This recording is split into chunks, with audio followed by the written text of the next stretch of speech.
بسم الله الرحمن الرحيم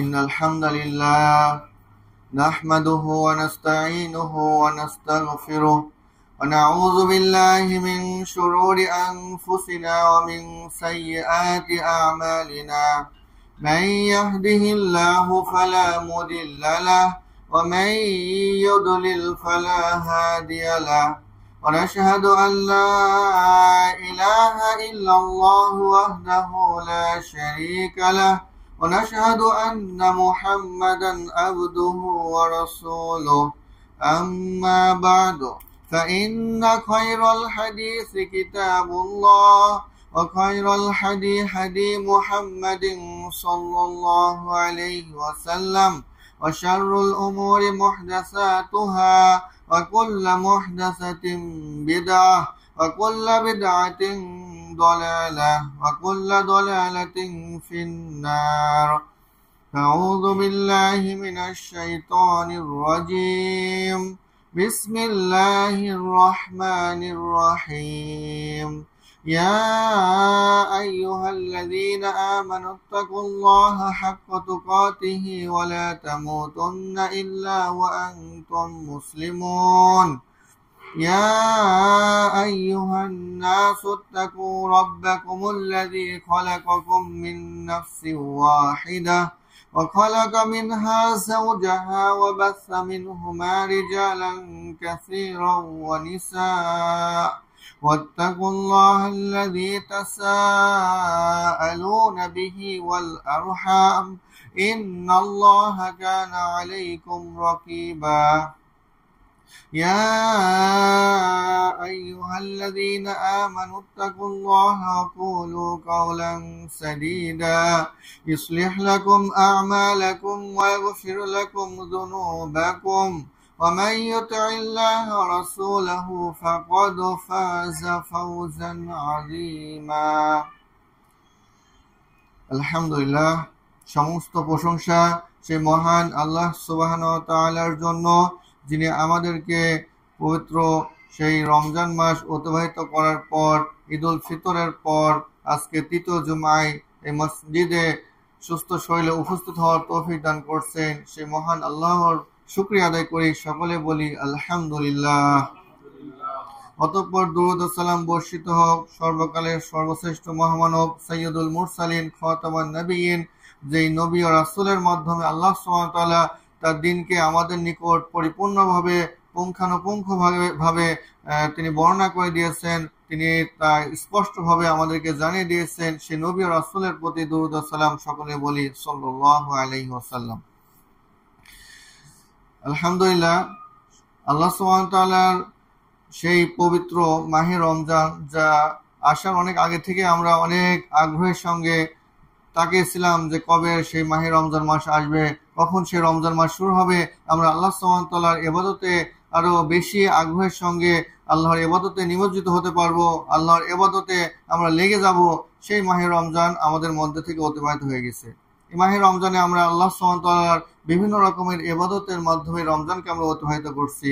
আমরা এই রমজানে আল্লাহ সুবহানাহু ওয়া তাআলার রমজান মাস আসার পূর্বেও যখন মসজিদগুলো, আল্লাহর ঘরগুলো মুসল্লি শূন্য ছিল, মসজিদগুলোতে মুসল্লিদের সংখ্যা অনেক কম ছিল, মসজিদগুলোতে কোরআন তেলাওয়াতের আওয়াজ কম ছিল, কিন্তু রমজান মাস আসার পর সেই মসজিদগুলো মুসল্লিতে ভরে গিয়েছিল। সেই মসজিদগুলো কোরআন তেলাওয়াতে চারদিকে আওয়াজ ছড়িয়ে পড়ছিল, সেই মসজিদগুলোতে আল্লাহর ইবাদত বন্দেগীর অনেক ভিড় দেখা যাচ্ছিল। পবিত্র মাহে রমজান আমাদের থেকে বিদায় নিয়ে গেছে। আজকে আমরা সেই মাহে রমজানের পূর্বের যে অবস্থা আছে, আজকে অধিকাংশ মসজিদের অবস্থাগুলো আমরা ঠিক তেমনই দেখতে পাচ্ছি যেমনটা রমজানের পূর্বের অবস্থা ছিল। আজকে অধিকাংশ মসজিদেই আজকে মুসল্লিদের সেই আর মুসল্লিদের সেই তাদের আগ্রহ, সেই মুসল্লিদের উপস্থিতি আজকে আর লক্ষ্য করা যাচ্ছে না। অধিকাংশ মসজিদে রমজানের পূর্বে যেমন নামাজে হাফ কাতার, এক কাতার, 2-4 জন মুসল্লি হতো, আজকেও মসজিদগুলোর একই অবস্থা দেখা যাচ্ছে।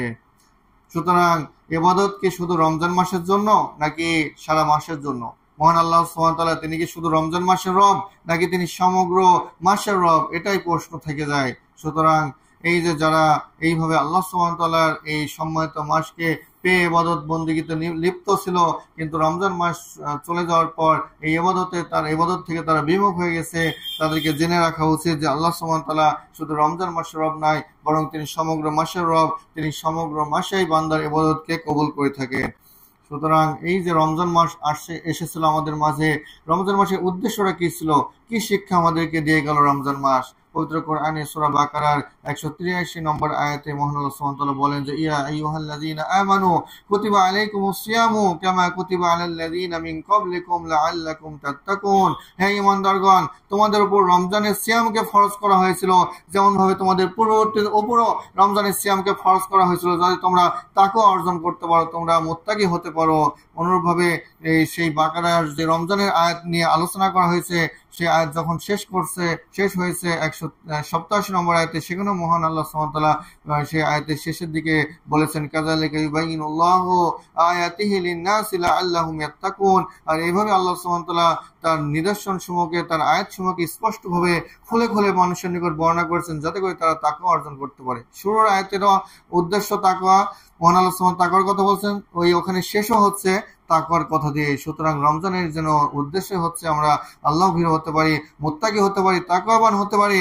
সুতরাং আমরা কতটুকু তাকওয়া অর্জন করলাম, কতটুকু প্রশিক্ষণ নিতে পারলাম, এটা এখন দেখার বিষয়। রমজান আসছিল আমাদের প্রশিক্ষণের জন্য, আমাদের গুনাহসমূহ মাফের জন্য, আমাদের সালাতের প্রতি গুরুত্ব, সিয়াম, আমাদের জিকির আজগার, দান, সাদকা, ইস্তেগফার, সকল প্রকার ইবাদতের একটা সমাগম ছিল, একটা ভিড় ছিল এই রমজান মাসে। রমজান মাস কেন্দ্রিক আমরা বিভিন্ন রকমের ইবাদতে নিমজ্জিত ছিলাম। সুতরাং রমজান মাস চলে গেছে, এখন আমাদেরকে সেই প্রশিক্ষণ আমরা নিয়েছি, সেই প্রশিক্ষণটাকেই কাজে লাগাইতে হবে, সেই প্রশিক্ষণটাকে আমাদের জীবনে বাস্তবায়ন করতে হবে। সুতরাং আমরা রমজান মাসে যেমন জামাতের সঙ্গে 5 ওয়াক্ত সালাত পড়ছি, আমাদের রমজান মাস চলে গেলেও এখনো সেই জামাতের সঙ্গে আমাদের 5 ওয়াক্ত সালাতে অংশগ্রহণ করতে হবে। পূর্ববর্তী সালাত বিশির আল হাফিকে জিজ্ঞাসা করা হলো যে আমরা অনেক মানুষকে দেখতে পাই যে তারা রমজান মাসে তারা ইবাদতে অনেক পরিশ্রম করে, অনেক কষ্ট ক্লেশ করে, অনেক চেষ্টা প্রচেষ্টা করে, কিন্তু রমজান মাস যখন চলে যায় তখন তাদের সেই প্রচেষ্টা, সেই পরিশ্রম আর দেখা যায় না। এর কারণ কি? তিনি বললেন যে বিসাল কওম, সেই সম্প্রদায়, সেই সমস্ত লোকেরা কতই না মন্দ, কতই না তারা অপছন্দনীয়, যে লা ইয়ারিফুনা আল্লাহ ইল্লা ফি রমাদান, যে তারা আল্লাহ সুবহানাহু ওয়া তাআলাকে চিনেছে কিন্তু তারা রমজানকে চিনে নাই, রমজানকে তারা বুঝে নাই। সুতরাং এই যে রমজান মাস আমাদের মাঝে এসেছে, এই রমজান মাসকে আমাদেরকে শুধু রমজান মাস আমাদের মাঝ থেকে বিদায় নিয়ে গেছে। সুতরাং রমজান মাসে আমরা যেভাবে ইবাদত বন্দেগী করছি, আমাদেরকে এখনো সেই ইবাদতের ধারাকে বজায় রাখতে হবে, তবেই আমরা প্রকৃত মুত্তাকি বান্দা হতে পারবো, তবেই আমরা আল্লাহর পরহেজগার বান্দা হতে পারবো, তবেই আমরা রমজানের সেই প্রশিক্ষণকে কাজে লাগাতে পারবো। আমাদের সমাজে অনেকে আছে যারা বিভিন্ন বিষয়ে প্রশিক্ষণ নিয়ে থাকে, কেউ ডাক্তারি প্রশিক্ষণ নিচ্ছে, ইঞ্জিনিয়ারিং প্রশিক্ষণ নিচ্ছে, এবং বিভিন্ন কোর্স হয়ে থাকে বিভিন্ন প্রশিক্ষণের উপর।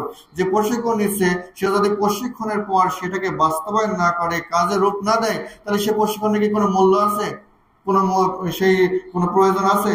কোনো প্রয়োজন নাই বা কোনো মূল্য নেই সে প্রশিক্ষণের। সুতরাং অনুরূপভাবে যদি আমরা এই রমজানের যে শিক্ষা নিলাম, এই শিক্ষা এখন এই 11 মাস, এই পরবর্তী রমজান আসা পর্যন্ত যদি সেই শিক্ষাকে আমরা বাস্তবায়ন করতে না পারি, আমাদের জীবনে সেই শিক্ষার যে প্রয়োগ করতে না পারি, তাহলে আমরা এই রমজান থেকে কোনো শিক্ষা নিতে পারি নাই। এরকম বারবার রমজান আমাদের জীবনে আসবে আর যাবে, আমরা এই রমজান থেকে কোনো প্রকার উপকৃত হতে পারবো না। সুতরাং আমরা যদি প্রকৃতপক্ষে রমজান থেকে উপকৃত হতে চাই, তাহলে আমাদেরকে রমজানে যেভাবে আমরা ইবাদত বন্দেগী করছি, এখনো এই 11 মাস আমাদেরকে সেই ধারাবাহিকতা বজায় রাখতে হবে, সেই অবস্থা আমাদেরকে চালিয়ে যেতে হবে। এ থেকে বিমুখ হওয়ার কোনো সুযোগ নাই। ইমাম আহমদ বিন হাম্বল রাহিমাহুল্লাহ, যিনি ছিলেন ইমাম বুখারীর উস্তাদ, তাকে জিজ্ঞাসা করা হয়েছিল এই যে আমরা ইবাদত বন্দেগী করে যাচ্ছি, এই ইবাদত বন্দেগী থেকে কি আমরা অবসর পাবো না, ছুটি পাবো না? তখন তিনি বললেন যে ততক্ষণ পর্যন্ত আমরা অবসর পাবো না, ছুটি পাবো না, যতক্ষণ না ইনদা ওয়াদি আউয়ালি কদমি ফিল জান্নাহ, যতক্ষণ না আমার পায়ের আমার পাটা যতক্ষণ না জান্নাতে আমার পাটা যাচ্ছে, জান্নাতে আমি পা রাখছি, ততক্ষণ পর্যন্ত আমার অবসর নেই। অর্থাৎ আমার জান্নাতে যাওয়া পর্যন্ত আমার ইবাদত বন্দেগী চালিয়ে যেতে হবে, মৃত্যু পর্যন্ত আমার ইবাদত বন্দেগী চালিয়ে যেতে হবে। এখান থেকে আমার কোনো অবসরের সুযোগ নেই। সুতরাং আমরা এখান থেকে শিক্ষা নিই, এইগুলা থেকে আমরা উপদেশ গ্রহণ করি যে আমাদের রমজানের যেমন আমরা ইবাদত বন্দেগী করে গেছি, এখন আমাদেরকে সেইভাবেই ইবাদত বন্দেগী করে যেতে হবে। এখান থেকে আমাদের পিছপা হওয়ার কোনো সুযোগ নেই। তাই তো মহান আল্লাহ সুবহানাহু ওয়া তাআলা পবিত্র কোরআনে মৃত্যু পর্যন্ত ইবাদত বন্দেগী চালিয়ে যাওয়ার ব্যাপারে নবী মুহাম্মদ সাল্লাল্লাহু আলাইহি ওয়াসাল্লামকে নির্দেশ দিয়েছেন। মহান আল্লাহ সুবহানাহু ওয়া তাআলা পবিত্র কোরআনে বলেন যে ফা'বুদুল্লাহা হাত্তা ইয়াতিয়াকাল ইয়াকিন, যে তুমি মৃত্যু পর্যন্ত তোমার রবের ইবাদত করে যাও, মৃত্যু অবধি তুমি তোমার রবের ইবাদত করে যাও। অনুরূপভাবে মহান আল্লাহ সুবহানাহু ওয়া তাআলা সূরা হুদের 112 নম্বর আয়াতে বলেন ফাস্তাকিম কামা উমির, যে তোমাকে ইবাদতের ব্যাপারে যেমন নির্দেশ দেওয়া হয়েছে হে মুহাম্মদ, তুমি সেভাবেই ইবাদত করতে থাকো, ইবাদত বন্দেগী করতে থাকো, ইবাদত বন্দেগী থেকে পিছপা হওয়ার কোনো সুযোগ নাই। সুতরাং আসুন আমরা আল্লাহ সুবহানাহু ওয়া তাআলার ঠিক সেইভাবে ইবাদত করি, যেভাবে আল্লাহ সুবহানাহু ওয়া তাআলা আমাদেরকে ইবাদতের নির্দেশ দিয়েছেন, ইবাদত করার আদেশ দিয়েছেন, ঠিক সেভাবেই আমরা আল্লাহ সুবহানাহু ওয়া তাআলার ইবাদত করে যাই। আল্লাহ আমাদেরকে সে তৌফিক দান করুন। আল্লাহর নিকট ইবাদত করতে হলে আমাদেরকে আল্লাহর নিকট সাহায্য চেতে হবে। আল্লাহর ইবাদত বন্দেগীর উপর অটল অবিচল থাকার জন্য আল্লাহর নিকট আমাদেরকে দোয়া করতে হবে। এই জন্য আল্লাহ সুবহানাহু ওয়া তাআলা পবিত্র কোরআনে আমাদের দোয়া শিক্ষা দিয়েছেন যে রব্বানা লা তুযিগ কুলুবানা বা'দা ইয হাদাইতানা ওয়া হাব লানা মিন লাদুনকা রাহমা ইন্নাকা আনতাল ওয়াহ্হাব। হে আমার রব, লা তুযিগ কুলুবানা বা'দা ইয হাদাইতানা, আমাদেরকে হেদায়েত দান করার পর, আমাদেরকে এই যে রমজান মাসের ইবাদত করার যে সুযোগ দিয়েছেন, এই রমজান মাসে ইবাদত করার পর পরবর্তী মাসগুলোতে আমাদেরকে লা তুযিগ কুলুবানা, আমাদের অন্তরকে আর বক্র করে দেন না, আমাদেরকে আর সেই ইসলাম থেকে দূরে সরিয়ে দেন না। পূর্ববর্তী রমজানের পূর্বে যেমন আমরা স্বাভাবিকভাবে বিভিন্ন অবস্থায় নিমজ্জিত ছিলাম, ইবাদত থেকে গাফিল ছিলাম, এখন যেন আমরা সেরকম না হয়ে ইবাদত থেকে গাফিল না থাকি। সুতরাং আসুন আমরা আল্লাহর নিকট বেশি বেশি তার ইবাদতের উপর অটল থাকার জন্য, তার দ্বীনের উপর অটল অবিচল থাকার জন্য আল্লাহর কাছে দোয়া করি। আল্লাহ সুবহানাহু ওয়া তাআলা আমাদেরকে যেন তার ইবাদতের উপর অটল অবিচল রাখেন। আল্লাহুম্মা আমিন। অনুরূপভাবে আমাদেরকে ফরজ সালাত জামায়াতে আদায়ের বিষয়ে যত্নশীল হতে হবে, গুরুত্ব দিতে হবে, যত্ন নিতে হবে যে জামাতের সঙ্গে যেন আমার সালাতগুলো আদায় করতে পারি। কেননা জামাতের সঙ্গে 5 ওয়াক্ত সালাত আদায় করা এটা হচ্ছে একটা ফরজ ইবাদত। এখানে এটা একটা ফরজ বিষয়, এখানে পিছপা হয়ে থাকার সুযোগ নেই। কেননা সেই হাদিসটা আমরা অনেকেই জানি, যে হাদিসে রাসূল সাল্লাল্লাহু আলাইহি ওয়াসাল্লাম বলছেন যারা ওই সমস্ত লোকদের ব্যাপারে যারা আজান ইকামত হয়ে যায়, আজান হয়ে যায়, আজানের পরে জামাতে যারা অংশগ্রহণ করে না, সেই সমস্ত লোকদের ব্যাপারে রাসূল সাল্লাল্লাহু আলাইহি ওয়াসাল্লাম কঠিন হুঁশিয়ারি। রাসূল সাল্লাল্লাহু আলাইহি ওয়াসাল্লাম বলছেন যে আমার ইচ্ছা হয় যে কাউকে আমি ইমামতের দায়িত্ব দিয়ে অতঃপর ওই সমস্ত ব্যক্তিদের বাড়িতে চলে যায় যারা আজান হওয়ার পরেও যারা মসজিদে উপস্থিত হয় নাই, অতঃপর আমি সেখানে গিয়ে তাদের বাড়িঘর আমি পুড়ে দিই, লাকড়ি দিয়ে পুড়ে দিই। আমার ইচ্ছা হয়, কিন্তু সেখানে দুর্বলদের কারণে, সে নারী বৃদ্ধদের কারণে এবং নারী এবং ছোট বাচ্চাদের কারণে আমি সেই বাড়িঘর পুড়ি না। সুতরাং এখানে কত বড় হুঁশিয়ারি রাসূল সাল্লাল্লাহু আলাইহি ওয়াসাল্লাম উচ্চারণ করেছেন যে তিনি বাড়িঘর পর্যন্ত পুড়িয়ে দিতে চাচ্ছেন যারা জামাতের সঙ্গে অংশগ্রহণ করছে না। সুতরাং রমজান মাসে যেমন ভাবে আমরা 5 ওয়াক্ত সালাত জামাতের সঙ্গে আদায় করেছি, রমজান মাস চলে গেলেও আল্লাহর ইবাদত বন্দেগী বন্ধ হয়ে যায় নাই। এখন আমাদেরকে চেষ্টা করতে হবে যেন আমরা 5 ওয়াক্ত সালাত জামাতের সঙ্গে আদায় করতে পারি, জামাতে অংশগ্রহণ করতে পারি। কেননা হাদিসে জামাতের সঙ্গে আদায় করার ব্যাপারে অনেক ফজিলত বর্ণিত হয়েছে। রাসূল সাল্লাল্লাহু আলাইহি ওয়াসাল্লাম বলেছেন মান সাল্লা লিল্লাহি 40 ইয়াওমান ফি জামাআতিন ইউদরিকু তাকবীরাতুল উলা।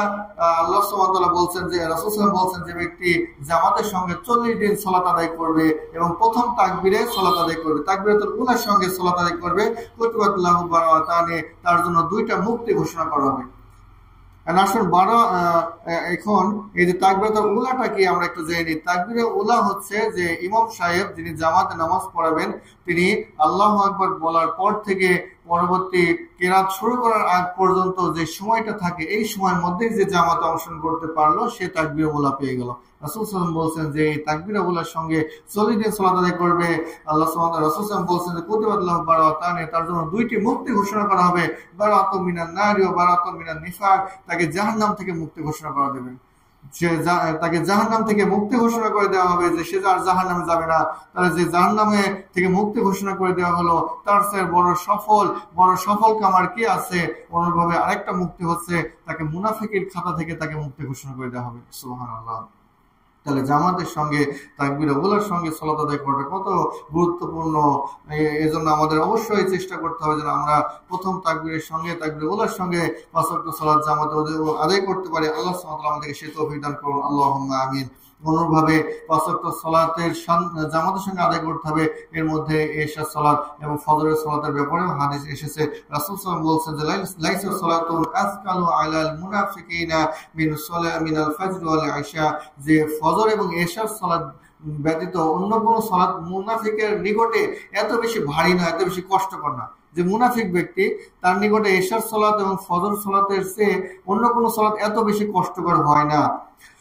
তারপর রাসূল সাল্লাল্লাহু আলাইহি ওয়াসাল্লাম বলছেন ওয়ালাউ ইয়ালামুনা মা ফীহিমা লাতাহুমা ওয়ালাউ হাবওয়ান, যদি তারা জানতো যে এশার সালাত এবং ফজরের সালাত জামাতে আদায় করার কি সওয়াব, কি ফজিলত রয়েছে, তাহলে তারা এই জামাতে এশার সালাত ফজর সালাতে অংশগ্রহণ করতে। ওয়ালাউ হাবওয়ান, যদিও হামাগুড়ি দিয়ে হলেও, যে হাঁটতে পারছে না, অসুস্থ, চলতে পারছে না, হামাগুড়ি দিয়ে আসতে পারবে, তাহলে হামাগুড়ি দিয়ে হলেও তারা এসে এই ফজর সালাত এবং এশার সালাতে তারা জামাতে অংশগ্রহণ করতো। সুতরাং আসুন আমরা 5 ওয়াক্ত সালাত জামাতের সঙ্গে আদায় করি। পবিত্র কোরআনে আল্লাহ সুবহানাহু ওয়া তাআলা বলছেন যে হাফিজু আলাস সালাওয়াতি ওয়াস সালাতুল মুস্তা ওয়া কুমু লিল্লাহি কানিতিন, যে তোমরা 5 ওয়াক্ত সালাতকে হিফাজত করো, বিশেষ করে মধ্যবর্তী সালাত আই সালাতুল আসর। রাসূল সাল্লাল্লাহু আলাইহি ওয়াসাল্লাম ব্যাখ্যা করেছেন যে সালাতুল আসর। সুতরাং আসুন আমরা এই 5 ওয়াক্ত সালাতের ব্যাপারে গুরুত্ব দিই, জামাতের সঙ্গে আদায় করি। আল্লাহ সুবহানাহু ওয়া তাআলা আমাদেরকে সেই তৌফিক দান করুন, আল্লাহুম্মা আমিন। অনুরূপভাবে যে ফজরের 2 রাকাত সালাতের ব্যাপারে হাদিসে এসেছে, রাসূল সাল্লাল্লাহু আলাইহি ওয়াসাল্লাম বলেছেন রাকাতু মিনাল ফজরি খায়রুম মিনাদ দুনিয়া ওয়া মা ফিহা, যে ফজরের পূর্বে যে 2 রাকাত সুন্নাত পড়া হয়, এই 2 রাকাত সুন্নাত হচ্ছে দুনিয়া এবং আখিরাতের যত কল্যাণ রয়েছে এর চেয়ে তো বেশি কল্যাণ হচ্ছে 2 রাকাতের সালাত, এই ফজরের পূর্বে 2 রাকাত সালাত। হাদিসে এসেছে রাসূল সাল্লাল্লাহু আলাইহি ওয়াসাল্লাম যখন সফরে থাকতেন, সেই কষ্টের মুহূর্তেও তিনি কোনোভাবে এই ফজরের 2 রাকাত সালাতকে তিনি ছাড়তেন না, কোনোভাবে বেতের সালাতকেও তিনি ছাড়তেন না। এই সালাতের অনেক গুরুত্ব রয়েছে। সুতরাং আমরা সর্বদা চেষ্টা করবো আমাদের যেন এই সালাত কোনোভাবেই যেন ছুটে না যায়, আমাদের থেকে মিস হয়ে না যায়। অনুভাবে আমরা নফল সালাতের প্রতি গুরুত্ব দেব। রমজান মাসে যেমন আমরা ফরজ সালাতের আগে পিছে বিভিন্ন নফল সালাত পড়েছি, অনুভাবে আমরা তারাবি সালাত পড়েছি, কিয়ামুল লাইল পড়েছি। সুতরাং রমজান চলে গেছে, এখন যেন আমরা সেই নফল সালাত থেকে বিমুখ না হয়ে যাই, আমরা যেন সালাত থেকে পিছপা হয়ে না যাই, বরং আল্লাহ সুবহানাহু ওয়া তাআলার ইবাদতের মধ্যে নিমজ্জিত থাকি। সেই নফল সালাতের প্রতি যেন আমরা গুরুত্ব দিই। আল্লাহ আমাদেরকে সেই তৌফিক দান করুন, আল্লাহুম্মা আমিন। রাসূল সাল্লাল্লাহু আলাইহি ওয়াসাল্লাম বলেছেন যে আফদালুস সালাতি বাদাল ফারিদাতি সালাতুল লাইল, রাওয়াহুল মুসলিম। রাসূল সাল্লাল্লাহু আলাইহি ওয়াসাল্লাম বলেছেন যে ফরজ সালাতের পর সর্বোত্তম সালাত হচ্ছে সালাতুল লাইল, রাতের সালাত। হাদিসে এসেছে আবু হুরায়রা থেকে বর্ণিত, তিনি বলেন যে ইয়ানজিলু রাব্বুনা তাবারাকা ওয়া তাআলা কুল্লা লাইলাতিন ইলা সামাই দুনিয়া হাত্তা ইয়াকুলু মায়াদুনি ফাস্তাজিবা লাহু ওয়া মা ইয়াসআলুনি ফাউতিয়াহু ওয়া মা ইস্তাগফিরুনি ফাআগফির লাহু। রাসূল সাল্লাল্লাহু আলাইহি ওয়াসাল্লাম বলছেন যে প্রত্যেক রাত্রের শেষ তৃতীয় অংশে আল্লাহ সুবহানাহু ওয়া তাআলা দুনিয়ার আসমানে অবতরণ করেন। গতবার তিনি আহ্বান করেন মাইয়াদুনি ফাস্তাজিবা লাহু, কি আছে, কার কি প্রয়োজন আছে, কি আমাকে ডাকবে, আমি তার ডাকে সাড়া দিব। মাইয়াসআলুনি ফাউতিয়াহু, কি আছে, কার কি প্রয়োজন আছে, কেউ অভাবে আছে, কার কি দরকার, আমার নিকটে চাবে, আমার নিকটে প্রার্থনা করবে, আমি তার ডাকে, আমি তার প্রয়োজন পূর্ণ করব, আমি তাকে সেটা প্রদান করব। অনুরূপভাবে রাসূল সাল্লাল্লাহু আলাইহি ওয়াসাল্লাম বলছেন যে আল্লাহ সুবহানাহু ওয়া তাআলা বলেন মাই ইয়াস্তাগফিরুনি ফাআস্তাগফিরু লাহু, কি আছে যে আমার নিকট ক্ষমা চাবে, তার জীবনের গুনাহের জন্য, গুনাহ মাফের জন্য আমার নিকট ক্ষমা চাবে, আমি আল্লাহ সুবহানাহু ওয়া তাআলা প্রস্তুত আছি তাকে ক্ষমা করে দেওয়ার জন্য। সুতরাং এই যে গুরুত্বপূর্ণ সময় আমাদের মাঝ থেকে প্রত্যেক রাত্রে প্রতিদিন অতিবাহিত হয়ে যাচ্ছে, চলে যাচ্ছে। সুতরাং আসুন আমরা চেষ্টা করি, অভ্যস্ত হই, যেহেতু ফজরের সালাত জামাতে পরে লাগে, 15-20 মিনিট আগে উঠে ওযু করে 2 রাকাত সালাত পড়ে আল্লাহর নিকট ক্ষমা চাইতে পারি, দোয়া করতে পারি। আল্লাহ আমাদেরকে সে তৌফিক দান করুন। অনুরূপভাবে সালাতের যে ফরজ সালাতের আগে পিছে যে 12 রাকাত সুন্নাত আছে, এরও বিশাল ফজিলত বর্ণিত হয়েছে। হাদিসে এসেছে রাসূল সাল্লাল্লাহু আলাইহি ওয়াসাল্লাম বলেছেন মান সাবারা আলা সিনতাই আশার রাকাতান মিনাস সুন্নাতি বানাল্লাহু লাহু বাইতান ফিল জান্নাহ। রাসূল সাল্লাল্লাহু আলাইহি ওয়াসাল্লাম বলেছেন যে ব্যক্তি এই ফরজ সালাতের আগে পিছে যে 12 রাকাত সালাত পড়া হয়, এই সালাত যে নিয়মিত পড়বে, আল্লাহ সুবহানাহু ওয়া তাআলা তার জন্য জান্নাতে একটি ঘর নির্মাণ করবেন। সুবহানাল্লাহ। তো 12 রাকাত সালাত কি, যেমন যোহরের পূর্বে 4 রাকাত, যোহরের পূর্বে 2 রাকাত, 6 রাকাত। অনুরূপভাবে মাগরিবের পরে 2 রাকাত, এশার পরে 2 রাকাত এবং ফজরের পূর্বে 2 রাকাত। এই 12 রাকাত সালাত যে হেফাজত করবে, নিয়মিত পড়বে, আল্লাহ সুবহানাহু ওয়া তাআলার জন্য জান্নাতে একটি ঘর নির্মাণ করবেন। সুবহানাল্লাহ। আসলে আমরা চেষ্টা করি আল্লাহ সুবহানাহু ওয়া তাআলা ইবাদতের মাধ্যমে আল্লাহর নৈকট্য অর্জন করার, আল্লাহর সেই জান্নাতের সেই ঘর অর্জন করার চেষ্টা করি। কেননা দুনিয়াতে একটি ঘর নির্মাণ করতে গেলে দেখেন যে কত পরিশ্রম, কত চেষ্টা প্রচেষ্টা, শ্রম দেওয়া লাগে, অর্থ দেওয়া লাগে, তার সাথে সময়, শ্রম, কত পরিশ্রম, কষ্ট, ক্লেশ আমাদেরকে সহ্য করতে হয়। সুতরাং সেই জান্নাতে একটি ঘর আমরা পাবো, আর সেই ঘরটা দুনিয়ার এই ঘর চেয়ে কতই না উন্নত, কতই না চাকচিক্য, কতই না সুঘ্রাণ সে ঘর থেকে বের হবে। সেই জান্নাতে সেই সম্মানিত ঘর পেতে হলে আসুন আমরা চেষ্টা করি প্রতিনিয়ত এই সলাতের ব্যাপারে গুরুত্ব দেয়, এই সলাৎগুলো হেফাজত করা। অনুরূপভাবে যে ফরজ সলাতের পর, ফজরের সলাতের পর ব্যাপারে, ফজর সলাতের পর সূর্য ওঠা পর্যন্ত যারা ফজর সলাত জামাতে পড়ে বসে থাকে এবং আল্লাহর নিকট দোয়া করে, তোমার সূর্য ওঠার পর 2 রাকাত সালাত পড়ে, এই সমস্ত লোকদের ব্যাপারেও ফজিলত বর্ণিত হয়েছে। রাসূল সাল্লাল্লাহু আলাইহি ওয়াসাল্লাম হাদিসে বলছেন যে মান সাল্লা সুবহা ফি জামাতিন সুম্মা জালাসা হাত্তা ইয়াতলু আশ-শামসা সুম্মা সাল্লা রাকাতাইনি, তার জন্য আল্লাহ সুবহানাহু ওয়া তাআলা বলছেন যে কানা লাহু হাজ্জাতিন ওয়া উমরাতিন তাআম্মাতিন। রাসূল সাল্লাল্লাহু আলাইহি ওয়াসাল্লাম বলেন যে ব্যক্তি ফজরের সালাত জামাতের সঙ্গে আদায় করবে, অতঃপর মসজিদে বসে থাকবে, জিকির আজকার করবে যতক্ষণ পর্যন্ত সূর্য উদিত হয়, সূর্য ওঠা পর্যন্ত সে জিকির আজকারে ব্যস্ত থাকবে, আল্লাহর ইবাদত বন্দেগীতে ব্যস্ত থাকবে, অতঃপর সূর্য ওঠার পর সে 2 রাকাত সালাত আদায় করবে। রাসূল সাল্লাল্লাহু আলাইহি ওয়াসাল্লাম বলছেন তার জন্য একটি পরিপূর্ণ হজ এবং একটি পরিপূর্ণ একটি উমরার সওয়াব তার জন্য রয়েছে। সুবহানাল্লাহ। দেখুন বর্তমানে এই যে একটা হজ করতে গেলে কত পরিশ্রম, অর্থনৈতিক যে একটা ব্যয় আছে সেটা তো আছেই, 5 লাখ 6 লাখ টাকা হজে, উমরাতে এরকম 60-70 হাজার টাকা বা তার কম বেশি। কিন্তু এর অর্থনৈতিক ব্যয়ের পাশাপাশি যে পরিশ্রম আছে, কত পরিশ্রম করতে হয় সেখানে, যে কার্যক্রমগুলো সম্পাদন করতে, সেগুলো কিন্তু আরামের কাজ না, অবশ্যই সেখানে কষ্ট করতে হবে। অনেক মানুষ সেখানে যে অনেক সময় অসুস্থ হয়ে যায় এবং ইন্তেকালও করে।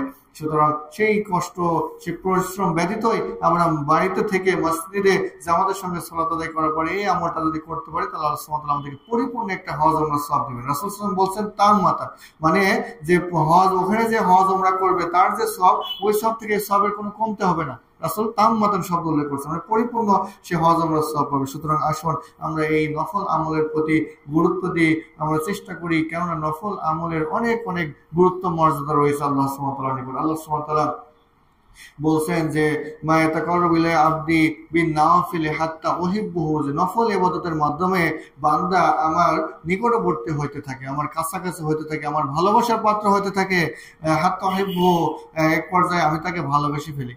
যে নফল ইবাদত করার মাধ্যমে আল্লাহ সুবহানাহু ওয়া তাআলার নিকটবর্তী হয়ে যায় বান্দা, এক পর্যায়ে আল্লাহ সুবহানাহু ওয়া তাআলা বান্দাকে ভালোবেসে ফেলেন। সুতরাং আমরা বেশি বেশি আল্লাহর নফল ইবাদত করব, এবং যে নফল ইবাদত আমরা যদি করি, যে কোনো ইবাদত, ফরজ ইবাদত যেটা তো বাধ্যতামূলক আমাদের উপর, যেটা করতেই হবে, যেটার ক্ষেত্রে কোনো ছাড় দেওয়ার সুযোগ নেই, অনুরূপভাবে নফল যে ইবাদতগুলো আছে এই ইবাদতগুলো যদি কমও হয়, সামান্য পরিমাণে যদি আমি পারি, কিন্তু সেটা নিয়মিত করা। কেননা হাদিসে এসেছে, রাসূল সাল্লাল্লাহু আলাইহি ওয়াসাল্লাম বলছেন যে আহাব্বুল আমালি ইলাল্লাহি আদআমুহা ওয়া ইন কাল্লা। রাসূল সাল্লাল্লাহু আলাইহি ওয়াসাল্লাম বলছেন যে আল্লাহর নিকটে ওই আমল সবচেয়ে পছন্দনীয় যে আমল নিয়মিত করা হয়, লাগাতার করা হয়, সবসময় যে আমলটা করা হয়, ওয়া ইন কাল্লা, যদি সেই আমলটা কম হয়, যদি সামান্য হয়। এই আমল, যে কোনো একটা আমল, ধরুন যে নফল সালাত ঘুমানোর পূর্বে বা সূর্য ওঠার পর সালাতুদ দুহা, যে আমলটা আপনি 2 রাকাত সালাত পড়তে কত সময় লাগবে, আপনি নিয়মিত করেন, প্রতিদিনই করেন। অনুরূপভাবে হয়তো আল্লাহর রাস্তায় আপনি প্রতিদিন 2 টাকা করে 5 টাকা করে দান করেন, সামান্য প্রতিদিন করেন। এই যে একটা প্রতিনিয়ত ধারাবাহিকতা, এরকম যে কোনো ইবাদত হোক না কেন, আল্লাহ সুবহানাহু ওয়া তাআলা এই ধারাবাহিক এই ইবাদতকে, এই নিয়মিত ইবাদতকে আল্লাহ সুবহানাহু ওয়া তাআলা পছন্দ করেন। আল্লাহ আমার কাছে দোয়া করি আল্লাহ সুবহানাহু ওয়া তাআলা আমাদেরকে এই সমস্ত নেক আমলের প্রতি উদ্বুদ্ধ করুন, এবং এই সমস্ত নেক আমল আমাদেরকে বেশি বেশি করে তার নৈকট্য অর্জন করার তৌফিক দান করুন। আল্লাহুম্মা আমিন। অনুরূপভাবে নফল সিয়ামের ব্যাপারে হাদিসে এসেছে, নফল সিয়াম পালনের ব্যাপারে আমাদেরকে যত্নশীল হতে হবে। কেননা যারা ওই যে কিয়ামতের কঠিন মুহূর্তে যারা আল্লাহর মেহমান হতে চায়, যারা বাবু রাইয়ান নামক সেই দরজা দিয়ে প্রবেশ করে যারা সম্মানিত হতে চায়, সেই সমস্ত ব্যক্তিদেরকে অবশ্যই নফল সিয়ামের ব্যাপারেও গুরুত্ব দিতে হবে। তাই তো হাদিসে এসেছে, রাসূল সাল্লাল্লাহু আলাইহি ওয়াসাল্লাম বলছেন মান সামা রমাদানা সুম্মা আতবাহু সিত্তার মিন শাওয়ালিন কানা কাসিয়ামি দাহরি। রাসূল সাল্লাল্লাহু আলাইহি ওয়াসাল্লাম বলছেন যে রমজান মাসে পরিপূর্ণ সিয়াম রাখলো, অতঃপর রমজান মাসের পরে সে 6টি সিয়াম রাখলো, কানা কাসিয়ামি দাহরি, সে যেন পরিপূর্ণ 1 বছরের সিয়াম রাখলো। সুবহানাল্লাহ, সুবহানাল্লাহ। পরিপূর্ণ একটা বছর প্রত্যেক দিন সিয়াম রাখা, 12 মাস সিয়াম রাখাটা অবশ্যই কষ্টকর, এবং হাদিসের নির্দেশনা যে 12 মাস প্রত্যেকদিন সিয়াম রাখতে হবে এমন কোনো নির্দেশনা হাদিসে নেই। বরং রাসূল সাল্লাল্লাহু আলাইহি ওয়াসাল্লামের নিয়ম হচ্ছে যে তিনি সপ্তাহে কিছু সিয়াম রাখতেন, মাসিক সিয়াম রাখতেন, কিন্তু প্রতিদিন সিয়াম রাখতে তিনিও নিষেধ করছেন। সুতরাং এই যে আমরা প্রতিদিন সিয়াম না রেখেও রমজান মাসের পরিপূর্ণ 1 মাস সিয়াম রাখা এবং রমজানের পর বর্তমানে যে শাওয়াল মাস চলছে এই শাওয়াল মাসে 6টা সিয়াম রাখলেই আমরা 1 মাসের সিয়ামের সওয়াব পাবো। সুবহানাল্লাহ। অন্যভাবে হাদিসে এসেছে যে মান সামা কুল্লা শাহরিন, যে সওম কুল্লা শাহরিন সালাসাতা আইয়াম ওয়া রমাদান ইলা রমাদান সিয়ামি দাহরি, যে ব্যক্তি কোনো ব্যক্তি যদি প্রত্যেক মাসে 3 দিন করে সিয়াম রাখে এটাও হচ্ছে তার জন্য পরিপূর্ণ 1 বছরের সিয়াম হবে। অনুরূপভাবে 1 রমজান থেকে সিয়াম রাখে যদি আরেক রমজান সিয়াম রাখে তাহলে সেটাও তার পরিপূর্ণ সিয়ামের অন্তর্ভুক্ত হবে। সুতরাং আসুন আমরা চেষ্টা করি এই নফল সিয়ামের ব্যাপারে গুরুত্ব দেওয়ার। অনুরূপভাবে রাসূল সাল্লাল্লাহু আলাইহি ওয়াসাল্লাম প্রতি সপ্তাহে সোমবার এবং বৃহস্পতিবার সিয়াম রাখতেন। হাদিসে এসেছে রাসূল সাল্লাল্লাহু আলাইহি ওয়াসাল্লাম বলছেন যে তুরাদুল আমালু ইলাল্লাহি ফিল ইসনাইন ওয়াল খামিস, যে আল্লাহর নিকটে আমরা যে আমল করি এই আমল সমূহ সপ্তাহে সোমবার এবং বৃহস্পতিবার আল্লাহর নিকটে পেশ করা হয়ে থাকে। রাসূল সাল্লাল্লাহু আলাইহি ওয়াসাল্লাম বলছেন যে ওয়াহিব্বু আইয়ুরদা আমালি ওয়া আনা সাইমুন, আমি পছন্দ করি যে এই সোমবার বৃহস্পতিবার যখন আমার আমলনামাটা আল্লাহর নিকট পেশ করা হয় এমন অবস্থায় পেশ করা হোক ওয়া আনা সাইমুন, যখন আমি সিয়াম পালন করি। সুবহানাল্লাহ। সুতরাং আসুন আমরাও চেষ্টা করি যে আমাদের আমলনামা যেহেতু রাসূল বলছেন যে সোমবার বৃহস্পতিবার পেশ করা হয়ে থাকে আল্লাহর নিকটে, আমরাও চেষ্টা করব সোমবার বৃহস্পতিবার নফল সিয়াম রাখার জন্য, যাতে করে আমাদের আমল সমূহ সিয়ামরত অবস্থায় আল্লাহর নিকট পেশ করা হয়ে থাকে। অনুরূপভাবে হাদিসে প্রত্যেক মাসে 3 দিন সিয়ামের কথা বলে ধরেছে। রাসূলুল্লাহ বলছেন যে সাওমু সালাসাতা ইয়ামিন ফি শাহরি কাসিয়ামি দাহরি, যে ব্যক্তি প্রত্যেক মাসে 3 দিন করে সিয়াম পালন করলো সে যেন সারা বছর সিয়াম পালন করলো। অনুরূপভাবে আবু হুরায়রা থেকে হাদিসে আবু হুরায়রাকে আবু জার গিফারিকে রাসূল সাল্লাল্লাহু আলাইহি ওয়াসাল্লাম নির্দেশ দিয়েছেন যে তুমি যদি মাসে 3 দিন সিয়াম রাখো তাহলে সিয়াম রাখো ফি সালাসাতা আশরা ইয়ামান ওয়া আরবাআত আশরা ইয়ামান ওয়া খামসাতা আশরা ইয়ামান, যে মাসে তুমি 13, 14, 15 তারিখে সিয়াম রাখো। তাহলে প্রত্যেক মাসে যদি আমরা এই আরবি মাসের 13, 14, 15 তারিখে সিয়াম রাখতে পারি তাহলে আমাদের সেই সিয়ামটা সারা বছরের সিয়াম হিসেবে গণ্য হবে। সুতরাং আসুন আমার আল্লাহর কাছে দোয়া করি আল্লাহ সুবহানাহু ওয়া তাআলা যেন আমাদেরকেও সেই নফল সিয়ামের ব্যাপারে যত্নশীল হওয়ার এবং নফল সিয়াম রাখার তৌফিক দান করুন। আল্লাহুম্মা আমিন। অনুরূপভাবে আমাদের সামনে আসছে শাওয়াল মাস, এরপর জিলকাদা, তারপর জিলহিজ্জা। এই যে জিলহিজ্জা মাসের মধ্যে হজের যে মাসটা আসছে জিলহিজ্জা মাস, এই হজের মাসে একটা দিন আছে যে দিনটা আল্লাহর নিকট অনেক পছন্দনীয়, সেই দিনটা হচ্ছে ইয়াউমু আরাফা। রাসূল সাল্লাল্লাহু আলাইহি ওয়াসাল্লাম বলছেন যে আহতাসিবু আলাল্লাহি সিয়ামু ইয়াউমু আরাফা আয়ুকাফিরু সানাতাল্লাতি ক্বাবলাহু ওয়া সানাতাল্লাতি বা'দাহু। রাসূল সাল্লাল্লাহু আলাইহি ওয়াসাল্লাম বলছেন যে আরাফার দিনে যে সিয়ামটা আছে এই সিয়ামটা যদি কেউ রাখে আমি আল্লাহর নিকটে আশা রাখি যে আল্লাহ সুবহানাহু ওয়া তাআলা ওই ব্যক্তির পূর্বের 1 বছরের সগীরা গুনাহ এবং পরবর্তী 1 বছরের আগামী 1 বছরের সগীরা গুনাহকে আল্লাহ সুবহানাহু ওয়া তাআলা ক্ষমা করে দেবেন। সুবহানাল্লাহ। সুতরাং এই যে সামনে আমাদের যে আরাফাতের দিন আসছে আমরা নিয়ত রাখবো যে আল্লাহ সুবহানাহু ওয়া তাআলা যেন আমাদেরকে সেই দিনে সিয়াম রাখার তৌফিক দান করেন। অনুরূপভাবে জিলহিজ্জা মাসের পরে আসছে মুহররম মাস। মুহররম মাসে যে ইয়াউমু আশুরা রয়েছে সেই ইয়াউমু আশুরা সিয়ামের ব্যাপারে রাসূল সাল্লাল্লাহু আলাইহি ওয়াসাল্লাম বলছেন যে আহতাসিবু আলাল্লাহি সাওমু ইয়াউমু আশুরা আয়ুকাফিরু সানাতাল্লাতি ক্বাবলাহু, যে আল্লাহ সুবহানাহু ওয়া তাআলার নিকট আমি আশা রাখি যে এই ইয়াউমু আশুরা দিন সিয়াম রাখবে আল্লাহ সুবহানাহু ওয়া তাআলা তার পূর্বের 1 বছরের সগীরা গুনাহকে ক্ষমা করে দিবেন।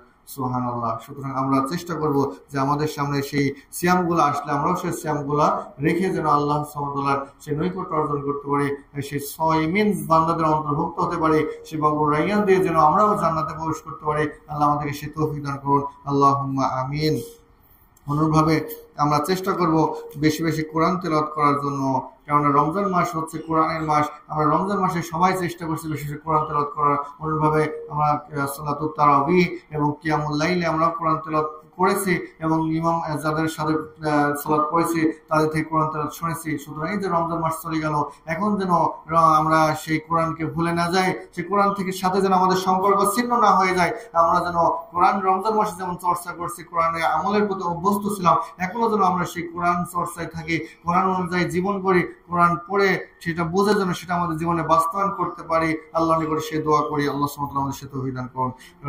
কোরআনের ব্যাপারে রাসূল সাল্লাল্লাহু আলাইহি ওয়াসাল্লাম বলছেন খায়রুকুম মান তাআল্লামাল কুরআনা আল্লামা, তোমাদের মধ্যে ওই ব্যক্তি সর্বোত্তম যে নিজে কোরআন শিখে এবং অপরকে কোরআন শিক্ষা দেয়। সুতরাং আসুন আমরা চেষ্টা করব কোরআন শেখার জন্য, নিজে কোরআন পড়া, বিশুদ্ধভাবে যেন কোরআন পড়তে পারি, সহিভাবে কোরআন পড়তে পারি এবং কোরআন পড়ার পর সে অনুযায়ী কোরআনে আল্লাহ কি বলছেন, কি মেসেজ আমাদেরকে দিচ্ছেন সেটা বুঝে সেটা যেন নিজের জীবনে বাস্তবায়ন করতে পারি এবং আমার পক্ষে সম্ভব হলে আমিও যেন যারা কোরআন পায় না তাদেরকে কোরআন শিখাইতে পারি। আল্লাহ আমাদেরকে সে তৌফিক দান করুন। অনুরূপভাবে রাসূল সাল্লাল্লাহু আলাইহি ওয়াসাল্লাম বলছেন হাদিসে এসেছে মান ক্বারা হারফান মিন কিতাবিল্লাহি ফালাহু হাসানাতুন ওয়াল হাসানাতু বিআশরি আমসালিহা, যে ব্যক্তি কোরআনের একটি হরফ পাঠ করবে, একটি হরফ পড়বে, তো সে তার জন্য রয়েছে 10টি সওয়াব, আর সেই তার জন্য রয়েছে একটি সওয়াব, আর একটি সওয়াব হচ্ছে 10টি সওয়াবের সমতুল্য। তাহলে কোরআনে যদি একটি হরফ আমরা তেলাওয়াত করি, একটা আয়াত পড়লে আলহামদুলিল্লাহি রাব্বিল আলামিন, এই যে একটা আমরা বাক্য বললাম, এই বাক্যের মধ্যে কিন্তু অনেকগুলা রয়েছে, অনেকগুলা হরফ রয়েছে। তারপর রাসূল সাল্লাল্লাহু আলাইহি ওয়াসাল্লাম বলছেন ওয়ালা আকুলু আলিফ লাম মিম হারফুন, রাসূল বলছেন যে আমি সূরা বাকারার শুরুতে যে আমরা আলিফ লাম মিম বলি, এটা কিন্তু আল্লাহ রাসূল সাল্লাল্লাহু আলাইহি ওয়াসাল্লাম বলছেন এটা একটি হরফ না, বরং আল আলিফু হারফুন ওয়াল লামু হারফুন ওয়াল মিমু হারফুন, আলিফ একটা হরফ, লাম একটা হরফ এবং মিম একটা হরফ। সুতরাং কোরআন তেলাওয়াত আমরা যদি করি এভাবে আমরা প্রতিটি হরফের বিনিময়ে আমরা 10টি করে সওয়াব পাবো, নেকি পাবো। সুতরাং আসুন আমরা কোরআন তেলাওয়াত করি, কোরআন অনুযায়ী জীবন করি। আল্লাহ আমাদেরকে সে তৌফিক দান করুন।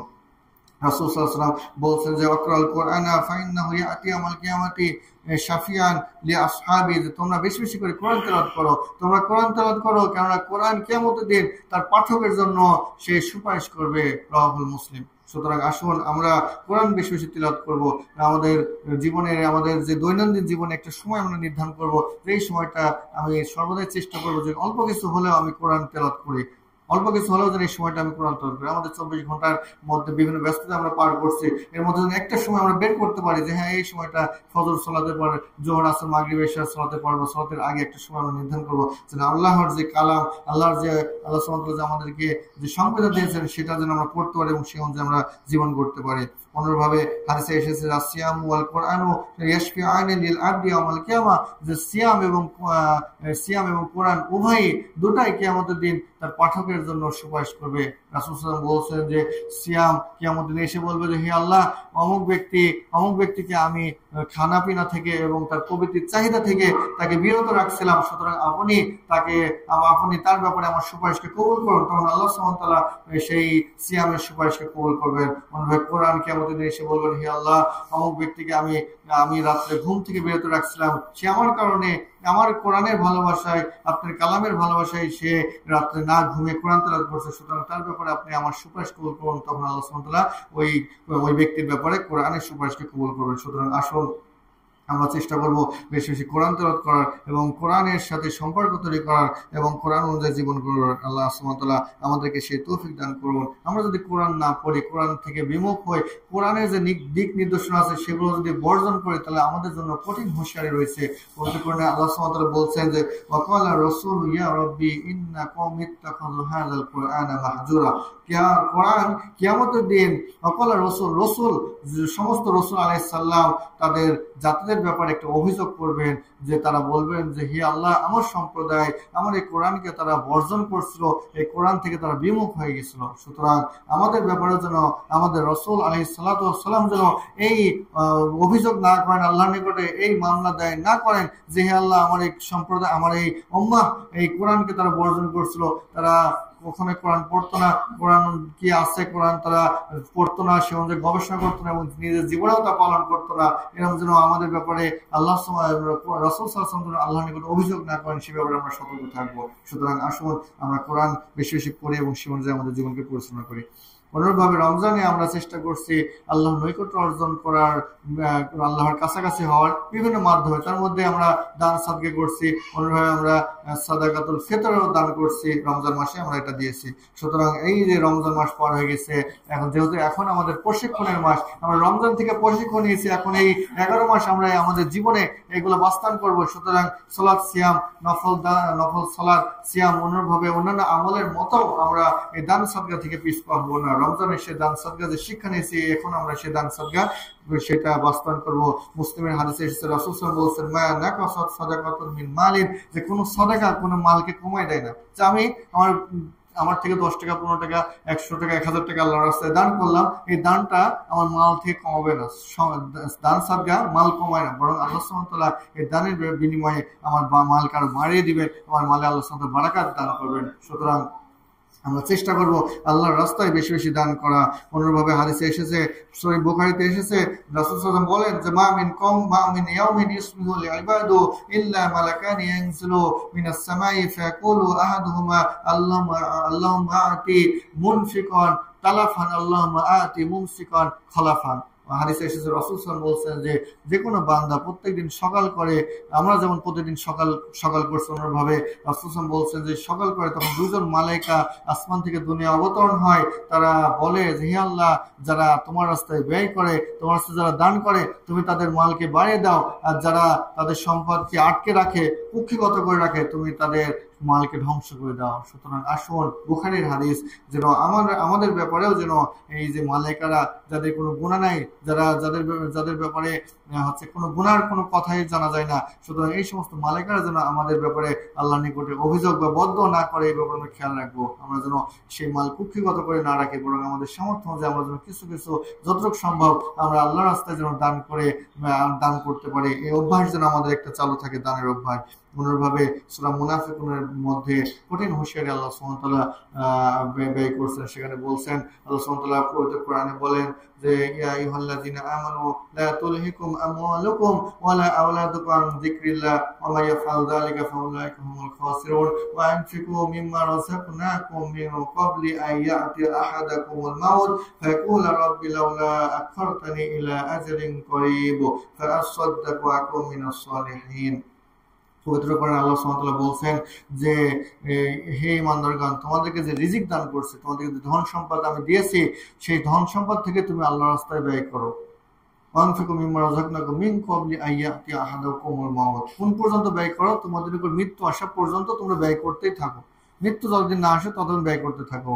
যখন মৃত্যু চলে আসবে তখন অনেকেই বলবে যে লাউলা আখখারতানি ইলা আজালিন করিব ফাআসাদ্দাকু ওয়া আকুম মিনাস সালিহিন। হাই আফসোস, আমি যে সারা জীবন এতদিন আমি পার করলাম, মৃত্যু চলে আসলো, এতদিন তো আমি কোনো দান সাদকা করি নাই, আল্লাহ রাস্তায় ব্যয় করি নাই, দান সাদকার ইচ্ছা আগ্রহ আমার মধ্যে ছিল না। এখন মৃত্যু চলে আসছে, আল্লাহ যদি আমাকে সামান্য একটু সময় দিত, 1 সেকেন্ড সময় দিত বা সামান্য কিছু সময় দিত, তাহলে আমি আল্লাহর রাস্তায় দান করতাম, আল্লাহর রাস্তায় আমি ব্যয় করতাম, ও আকুম মিনাস সালিহিন, আর আমি সৎকর্মশীলদের অন্তর্ভুক্ত হতাম।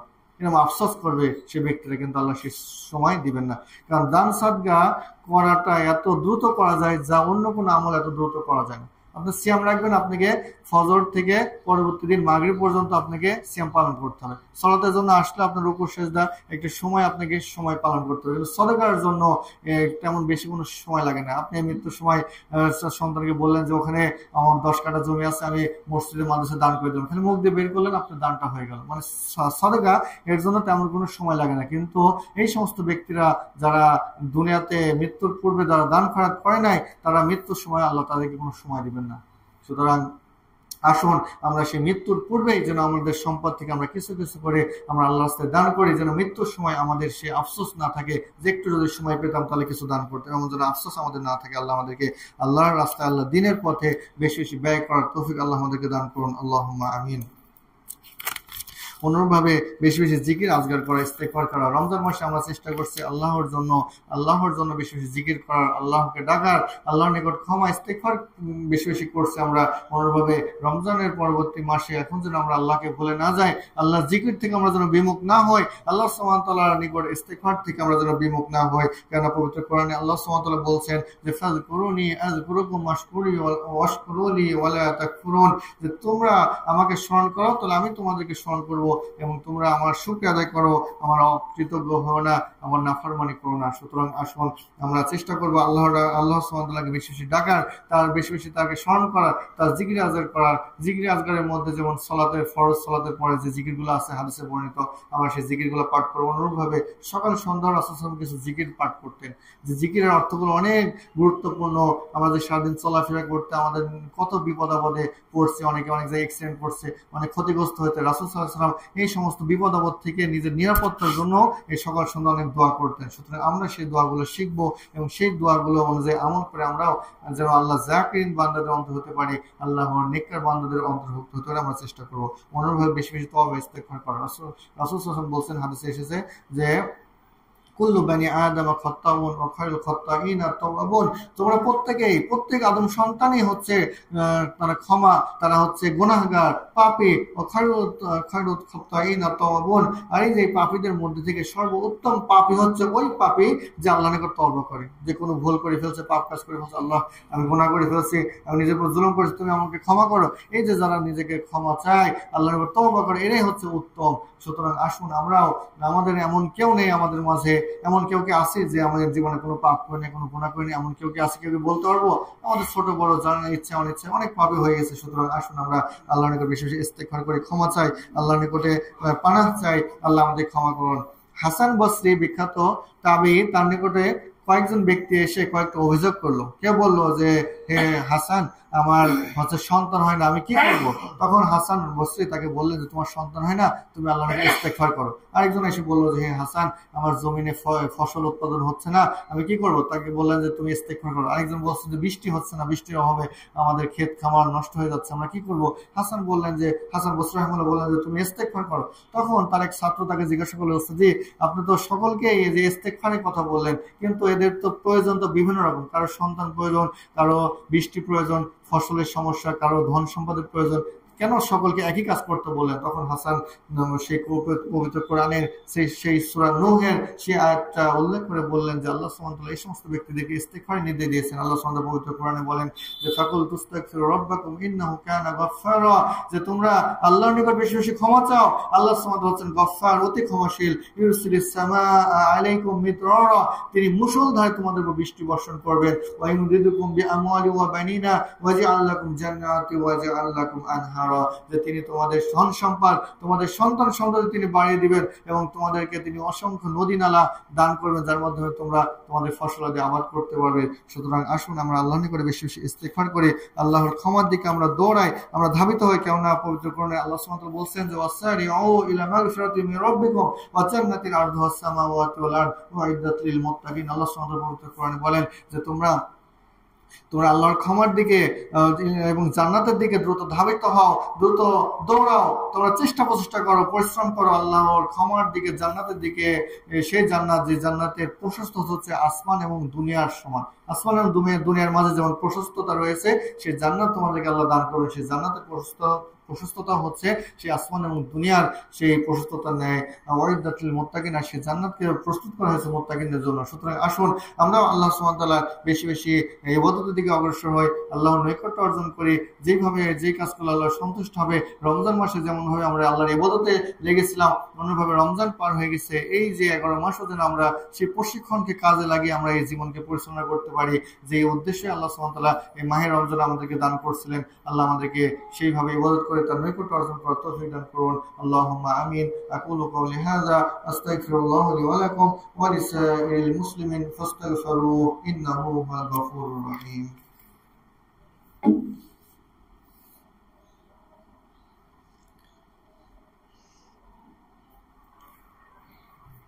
আলহামদুলিল্লাহ ওয়াসসালাতু ওয়াসসালামু আলা রাসূলিল্লাহ।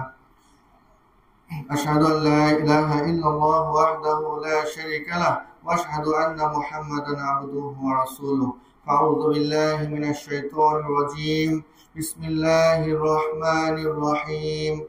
ইন্নাল্লাহা ওয়া মালাইকাতাহু ইউসাল্লুনা আলান নাবী يا أيها الذين آمنوا صلوا عليه وسلموا تسليما اللهم صل على محمد وعلى آل محمد كما صليت على إبراهيم وعلى آل إبراهيم إنك حميد مجيد اللهم بارك على محمد وعلى آل محمد كما باركت على إبراهيم وعلى آل إبراهيم إنك حميد مجيد। পূর্ববর্তী সালাফদের থেকে একটা আমল পাওয়া যায় যে যখন তারা রমজান মাস অতিবাহিত করতেন, রমজান মাস তারা শেষ করতেন, তখন পরবর্তী যে 6 মাস আছে এই 6 মাস তারা আল্লাহর নিকট বেশি বেশি দোয়া করতেন যে হে আল্লাহ, রমজান মাসে যে ইবাদত বন্দি করছে সেই ইবাদতকে তুমি কবুল করে নাও। কারণ রমজানের ইবাদত একটা অনেক গুরুত্বপূর্ণ ইবাদত, যেখানে লাইলাতুল কদর আছে, যেখানে 30 দিনের সিয়াম আছে, 1 মাসের সিয়াম আছে, কোরআন তেলাওয়াত আছে, অনেক ইবাদত। সুতরাং আমরা আল্লাহর কাছে দোয়া করব আমাদের সেই পূর্ববর্তী সালাফদের আদর্শ অনুসরণ করে যে হে আল্লাহ, বিগত রমজানে যে ইবাদত বন্দি করছি, সিয়াম রেখেছি, যে কোরআন তেলাওয়াত করেছি, কিয়ামুল লাইল করেছি, কিয়ামুত তারাবি করেছি, সেই ইবাদতগুলি তুমি কবুল করে নাও। আল্লাহুম্মা আমিন। অনুরূপভাবে তারা রমজান শুরু হওয়ার পূর্বের 6 মাস তারা আল্লাহর নিকট দোয়া করতো, হে আল্লাহ, সামনে যে রমজান মাস আসছে, একটা গুরুত্বপূর্ণ মাস, সেই ক্ষমার মাস, রহমত, বরকত, মাগফিরাতের মাস, তোমার জান্নাতে যাওয়ার মাস, নাজাতের মাস, সেই মাসে আমাদেরকে পৌঁছে দাও। এই জন্য আল্লাহর নিকট তারা দোয়া করতেন। সুতরাং আমরা আল্লাহর নিকট দোয়া করি যে আল্লাহ যেন আমাদের সেই বিগত রমজানের আমল সমূহ তিনি কবুল করে নেন। অনুরূপভাবে আমরা চেষ্টা করবো যে সৎ সঙ্গীদের সাথে চলার, যারা সৎ কর্মশীল, যারা নেককার চলে তাদের সঙ্গে থাকার।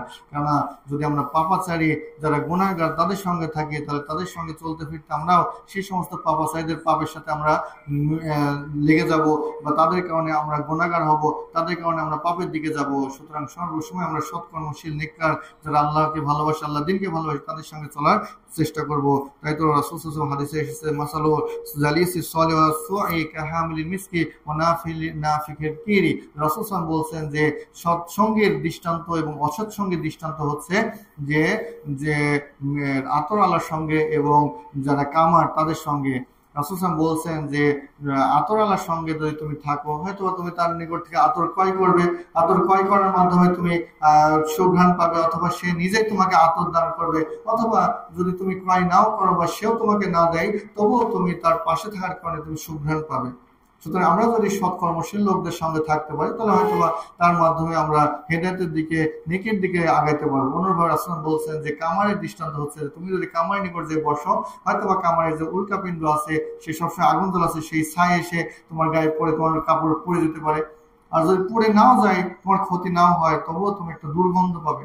অনুরূপভাবে আমাদের সমাজে যারা অসৎ কর্মশীল আছে, যারা সালাত বা আল্লাহর ইবাদত বন্দেগী থেকে যারা বিমুখ, তাদের থেকে আমাদেরকে বিরত থাকতে হবে। সম্ভব হলে দাওয়াত দিতে হবে, যদি দাওয়াত কবুল না করে তবুও তাদের সঙ্গে থেকে এড়ে চলতে হবে। যারা পাপাচার, বিভিন্ন রকমের গান বাজনা অশ্লীলতা, পাপাচারের সঙ্গে জড়িত, যারা গীবত, শিকায়ত, বিভিন্ন রকমের অন্যায়ের সাথে জড়িত, সেই সমস্ত লোকদেরকে পরিচয় করতে হবে। সেই সমস্ত মজলিস থেকে আমাদেরকে দূরে থাকতে হবে। অনেক দোকানপাটে দেখা যায় যে গান বাজনা হচ্ছে বা সেখানে গীবত হচ্ছে, এই সমস্ত জায়গায় আমাদেরকে ত্যাগ করে আল্লাহর নেককার বান্দাদের সঙ্গে আমাদের থাকতে হবে। আল্লাহ সুবহানাহু ওয়া তাআলা কাছে দোয়া করি, আল্লাহ সুবহানাহু ওয়া তাআলা আমাদেরকে রমজানে যেমনভাবে আমরা ইবাদতবন্দি করছি, রমজান পরবর্তী যেন আমাদেরকে সেইভাবে আল্লাহর ইবাদতবন্দির মাধ্যমে আল্লাহর সন্তুষ্ট অর্জন করার তৌফিক আল্লাহ আমাদেরকে দান করুন। আল্লাহুম্মা আমিন। اللهم أعز الإسلام والمسلمين، اللهم أعز الإسلام والمسلمين، واقتل الكفرة والفجرة واليهود والنصارى والمشركين، ودمر ديارهم وشدد جمعهم وشدد مجمعهم، اللهم انصرنا فإنك خير الناصرين، دمر ديارهم، اللهم إنك عفو كريم تحب العفو فاعف عني। يا الله বাংলাদেশের সমগ্র মুসলিম দেশকে তুমি সাহায্য করো, এবং বাংলাদেশ সহ সমগ্র মুসলিম দেশে যারা নির্যাতিত রয়েছে, মুসলিমরা অবদস্থ হচ্ছে, তুমি তাদেরকে সাহায্য করো। اللهم انصر اخواننا المستضعفين في كل مكان، اللهم انصر اخواننا المستضعفين في فلسطين। হে আল্লাহ, ফিলিস্তিনে যারা আমাদের মুসলিম ভাই বোনরা আছে, তুমি তো দেখছো যে কাফেরদের পক্ষ থেকে তাদের উপর আক্রমণ, তাদের বাড়ি ঘরগুলো ধসিয়ে দেওয়া হচ্ছে। ফিলিস্তিনের বাচ্চারা, ফিলিস্তিনের মানুষরা আজকে বোমার আঘাতে তারা আকাশে উঠছে। হে আল্লাহ, তাদের মিসাইলের আঘাতে মুসলিম দেশের শহরগুলো তছনছ করে দেওয়া হচ্ছে। আল্লাহ, তুমি সব জানো, আমরা যারা আছে আমরা দুর্বল। হে আল্লাহ, তুমি ক্ষমতাবান, তুমি কাদিরুন আলা কুল্লি শাই, সবকিছু পারো। হে আল্লাহ সুবহানাহু ওয়া তাআলা, তুমি সেই মুসলিম ভাইদেরকে রক্ষা করো, তুমি তাদেরকে সেই জুলুম থেকে, সেই ইহুদিদের জুলুম থেকে তুমি তাদেরকে রক্ষা করো। সেই ইহুদিদের সেই দেশকে তুমি ধ্বংস করে দাও, যারা মুসলিমদের বিরুদ্ধে, আল্লাহ এবং রাসূলের যারা শত্রু, যারা মুসলিমদের উপর নির্যাতন চালাচ্ছে, তুমি তাদেরকে ধ্বংস করে দাও। হে রাব্বুল আলামিন। হে আল্লাহ সুবহানাহু ওয়া তাআলা, তুমি আমাদের ইবাদতকে কবুল করে নাও, তোমাদের দিনের উপর আমাদের অন্তরকে অটল অবিচল রাখো, তোমাদের দিন অনুযায়ী চলা আমাদের জন্য সহজ করে দাও। عباد الله رحمكم الله، إن الله يأمر بالعدل والإحسان وإيتاء ذي القربى وينهى عن الفحشاء والمنكر والبغي يعظكم لعلكم تذكرون، فاذكروا الله يذكركم وادعوه يستجيب لكم، ولذكر الله تعالى أعز وأذل وأتم وأهم وأكبر. قوموا للصلاة.